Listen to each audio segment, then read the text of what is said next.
Good afternoon, everyone. My name is Shimin, a grade 11 student. I think my. Okay. Good afternoon, everyone. My name is Shimin, a grade 11 student. Today, I would like to start with two questions.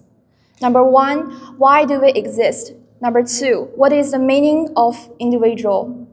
These questions always make me think, what is the relationship between people and society? Today, I want to share with you an idea. Every drop of water makes an ocean. This is both a natural law and a metaphor.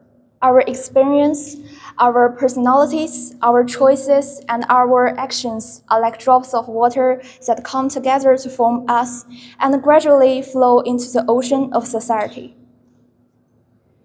The first time I felt this sense of community so strongly was in a Chinese movie I watched as a child. Translated, the movie was called Wandering Earth 2.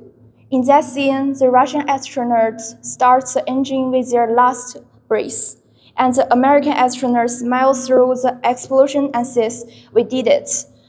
Their sacrifice transcends borders, languages, and cultures, and they do it for the sake of common goal, to keep the Earth alive. This feeling of community of world was particularly powerful. At that moment, I was in tears.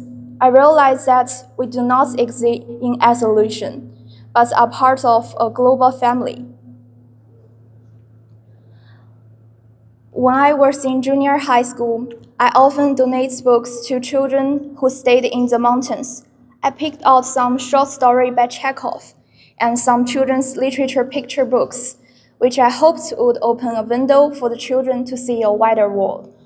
I hope the donation will not only provide them with knowledge, but through these books, they can feel more possibilities in life and see the power of change. This experiment made me realize that although individual actions may seem small, as long as we are willing to contribute, we will leave a mark on the world.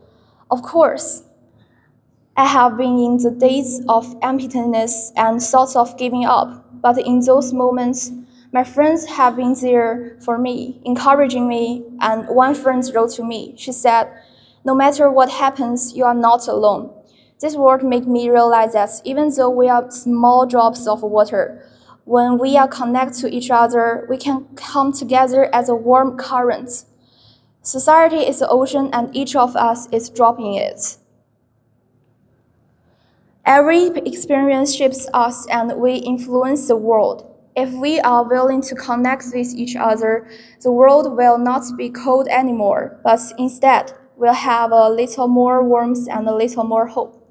If you too are searching for the meaning of life, perhaps you can start by taking practical action. For example, get involved in UNICEF's short-term volunteer program, which is designed for teenagers. For 8 weeks, you can immerse yourself in real social issues and give voice and action to children who lack resources and a voice. You just have to be willing to flow and be that drop of water. Let me give you a real-life example. In Palestine, millions of children live in shadow of war. They have lost their homes and the basics of learning and living. But in the midst of all this suffering, there are thousands of droplets. UNICEF and Red Cross volunteers who provide them with food, medical, psychological support. What they do may be small, but for these children, it is hope for survival. That's what I'm trying to say. Every drop of water eventually becomes an ocean. Those similarly insignificant acts and end up making a real impact. Go be that drop of water. Live in the world, in the crowd, in what you really want. Don't wait, go flow, go connect, go become meaning itself. Thank you all for listening.